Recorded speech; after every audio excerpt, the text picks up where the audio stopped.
Hello guys, कैसे हो? I am Gujarati. Gujarat Titans. अरे पीछे बहन दिख गई तू। हेलो गाइस, देखो रानी अमी सनी आया सीए अमेसी गोमड़ा वाला मेरू बना गोमड़ा वाला। आई बिलोंग फॉर मेलू सॉन्ग पाटन। डाले के ऊपर चढ़ गए हम लोग। एक मस्तानी वस्तु बता दो, अपन एक मस्तानी वस्तु। देखो गाइस, ये है गोबर। देखो ये है गोबर, हमारा अच्छी गाय का गोबर। और देखो हम है ना यहाँ मौज करना है। और देखो पवन भी कितना अच्छा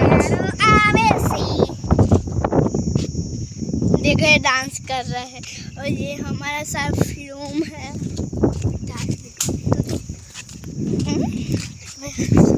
और देखो गाइस, ये हमारे उनके घर है। और एक कुत्ते खड़े हैं वाइपा को। और ये देखो कितना भाग रहा है। तो गाइस हम ऊपर चढ़ रहे, थक गए। कुत्ते हमें पकड़ नहीं पाए। देखो आसमान भी कितना।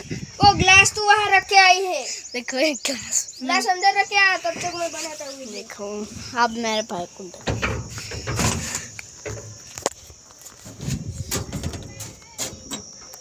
ऐसे गिलास रखने जा रही है।